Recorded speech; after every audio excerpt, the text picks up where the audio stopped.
नमस्कार, बिहार तक में आपका स्वागत है और मैं हूं सुजीत। आज बिहार की बात सीधे ग्राउंड जीरो से, यानी कि वोटर अधिकार यात्रा, जो कि आज सुबह सुपौल से शुरू हुई और दरभंगा तक चली। इस बीच में फुलपरास एक जगह है। फुलपरास बहुत ही ऐतिहासिक जगह है भाई, उसके बारे में बताएंगे। लेकिन एक महत्वपूर्ण जगह है जहां वोटर अधिकार यात्रा ने अपना दोपहर का पड़ाव डाला और उस पूरे दौरान लगभग 5 घंटे का यह समय होगा। उसमें क्या क्या हुआ, कैसे हुआ, ये सारी बातें आपको बताएंगे। लेकिन इससे पहले आप ये जानिए कि फुलपरास का क्या महत्व है। फुलपरास से या ये जो इलाका है झंझारपुर का, मिथिलांचल का, सबसे पहले आप समझिए कि मिथिलांचल में अगर मधुबनी और दरभंगा की सीटों को हम जोड़ लें तो 20-21 सीटें हैं और मात्र 3 सीटें महागठबंधन के पास है, और वो भी आरजेडी के पास।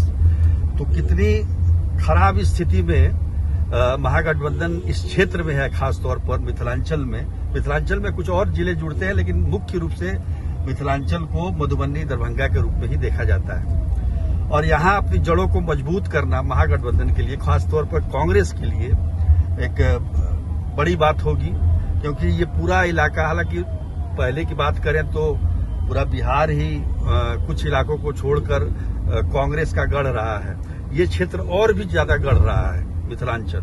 लेकिन अब देखिए क्या हालात हो गए। 35 वर्षों के बाद कांग्रेस के जो सबसे प्रखर और बड़े नेता हैं राहुल गांधी यात्रा कर रहे हैं, और इस यात्रा में आज प्रियंका गांधी भी शामिल हैं। तो इसका महत्व काफी बढ़ गया। यही देखने के लिए हम आए हैं। अब देखिए गाड़ियां चल रही हैं, लेकिन इनके यात्रा का जो तरीका है वो कुछ समझ में नहीं आ रहा है। इसलिए नहीं समझ में आ रहा है कि जहां वो रुकते हैं उन लोगों से संवाद होता है, लेकिन रास्ते में ये देखिए गांव से हम लोग गुजर रहे हैं, और ये संभवतः अररिया संग्राम है गांव है, और यहाँ से गुजर रहे हैं। लेकिन लोग खड़े हैं, देखिए लोग भी खड़े हैं यहाँ पर, लेकिन संख्या बहुत ज्यादा नहीं है। दूसरी क्या है कि यात्रा की स्पीड बहुत अधिक है। ये जो है एक जगह और कहीं रुकना है, उसके बाद दरभंगा रात्रि पड़ाव होगा। ठीक है, ये राहुल गांधी की उपस्थिति एक बड़ी बात है, और इससे कहीं न कहीं आजकल सोशल मीडिया का जमाना है तो माहौल बनता है इसका। और राहुल गांधी ने अब तक बिहार में बहुत ज्यादा समय नहीं दिया था, लेकिन इस बार देखिए वोटर अधिकार यात्रा के, और लोगों को कैसे समझा रहे हैं कि भाई कैसे वोट की चोरी हो रही है। तो कुल मिलाकर देखा जाए तो इसमें मुझे जो लगता है, इसमें राहुल गांधी एक नेता की तरह जो है बिहार में भी उभर रहे हैं, और लोग उनकी बात करने लगे हैं।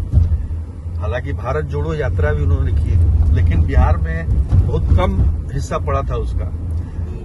लेकिन यहाँ पर इस बार क्या है कि ये जो यात्रा है ये पूरी तरीके से बिहार पर केंद्रित है, क्योंकि यहाँ चुनाव होना है। तो मुझे लगता है कि राहुल गांधी का एक प्रधानमंत्री उम्मीदवार के तौर पर एक बहुत बड़ा प्रोजेक्शन यहाँ पर हो रहा है, न कि इस चुनाव को लेकर। देखिए इस चुनाव में जो चेहरा है, जिसके चेहरे पर महागठबंधन चुनाव लड़ने जा रहा है, वो तेजस्वी यादव के बारे में कहा जाता है, लेकिन खुलकर कोई मतलब स्पष्ट तौर पर नाम नहीं आ रहा है। लेकिन साथ ही तेजस्वी यादव जरूर राहुल गांधी को कहते हैं कि प्रधानमंत्री, अगले प्रधानमंत्री होंगे। नो डाउट राहुल गांधी का अपना जो व्यक्तित्व है उसमें काफी निखार आया है, और इस तरह के यात्राओं से ही मुझे लगता है कि काफी उनको लाभ मिला है। निश्चित तौर पर इसका उनके लाभ मिलेगा, लेकिन ये कब मिलेगा? 2029 में मिलेगा या 2025 में मिलेगा? सारे नेता जो भी मिले, मुझे बहुत बड़े बड़े नेता मिले, सबका यही था कि पब्लिक में क्या इम्पैक्ट है इसका। देखिए गाड़ियों का काफिला काफी बड़ा है, और लोग बाग भी हैं, बहुत से लोग बाहर से भी हैं। लेकिन ऐसा आप नहीं कह सकते। यहाँ भी स्थानीय स्तर पर कांग्रेस वो पार्टी है जो जड़ से जुड़ी हुई है, और हर गांव में उनका कोई ना कोई कार्यकर्ता जरूर से है। तो निश्चित तौर पर कांग्रेस उसको रिवाइव कर रही है, अपने कार्यकर्ताओं को जागृत कर रही है, एक नया जोश भर रही है, तो निश्चित तौर पर इस आने वाले चुनाव में भी इसका लाभ मिलना चाहिए। लेकिन मुझे लगता है कि ज्यादा लाभ जो है ये लोकसभा के चुनाव में, जब प्रधानमंत्री के लिए चुनाव होगा, उसमें मुझे ज्यादा दिख रहा है। जिस तरीके से राहुल गांधी को लोग वेलकम कर रहे हैं, तेजस्वी यादव भी रहते हैं उस गाड़ी में, आज तो प्रियंका गांधी भी थी, दूसरी उसमें उसी गाड़ी में मुकेश सहनी भी रहते हैं, और पप्पू यादव भी एक अलग गाड़ी लेकर चल रहे हैं। तो कुल मिलाकर यात्रा बड़ा ही रोमांचक है और अच्छी व्यवस्था है, खाना भी बढ़िया मिलता है, 5 स्टार होटल में खाना है, तो हम लोगों ने भी खाया उसको। तो कुल मिलाकर इस यात्रा को ये कहा जा सकता है वेल मैनेज यात्रा है, ठीक से मतलब